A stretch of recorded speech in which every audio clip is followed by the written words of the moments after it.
સુરત શહેરમાં પાલ ગૌરવ પંથ રોડ પર બેફામ બનેલા ડમ્પરે 8મા ધોરણના વિદ્યાર્થીને ઉડાવ્યા બાદ પોલીસ આખરે જાગી છે। પોલીસ દ્વારા ડમ્પર ચાલકોની ચેકિંગ હાથ ધરતા પાલમાં 3 ડમ્પર નશામાં ધૂત થઈ વાહન હંકારતા મળ્યા હતા। સચિન જીઆઈડીસીમાં યુટર્ન પાસે નશેડી ડ્રાઈવરે ડમ્પરની કારને ટક્કર મારી હંગામો સર્જ્યો હતો। પાલમાં ડમ્પર ચાલકે જે રીતે સિગ્નલ તોડી વિદ્યાર્થીને ઉડાવ્યો તો આ ડમ્પર ચાલક પૂરપાટ ઝડપે સિગ્નલ તોડીને આગળ વધી ગયો હતો। રમકડું ઉડાડતો હોય તેમાં વિદ્યાર્થીનો વાહન સાથે ઉલાળ્યો કર્યો હતો।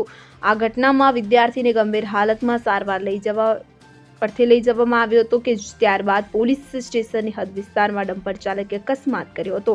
તે પોલીસે સઘન ચેકિંગ હાથ ધર્યું હતું। આ ચેકિંગમાં બપોરે 1:30 વાગ્યે પાલ રોડ એપેક્સ હોસ્પિટલ પાસેથી ચાલક પ્રભુ કચેરિયા મીણા, સાંજે 7:30 અને 8 વાગ્યે 2 ડમ્પરને ભેંસાણ ચોકડી પાસે પોલીસે અટકાવ્યા હતા। ચાલક મુખ્તાર ખાન, મુન્ના ખાન અને ચાલક સચ દેવાનંગ રામુ પ્રસાદ પણ નશામાં ધૂત મળી આવતા ગુનો નોંધવામાં આવ્યો હતો। Sachin GIDC Naira petrol pump પાસે તો બેફામ દોડતા ડમ્પર ચાલકે રવિવારે રાત્રે 11 વાગ્યાના અરસામાં જીયાવ ગામ કુંભાર ફળિયાના આયુષ ગિરીશ પટેલની કારને ટક્કર મારી નુકસાન કર્યું હતું।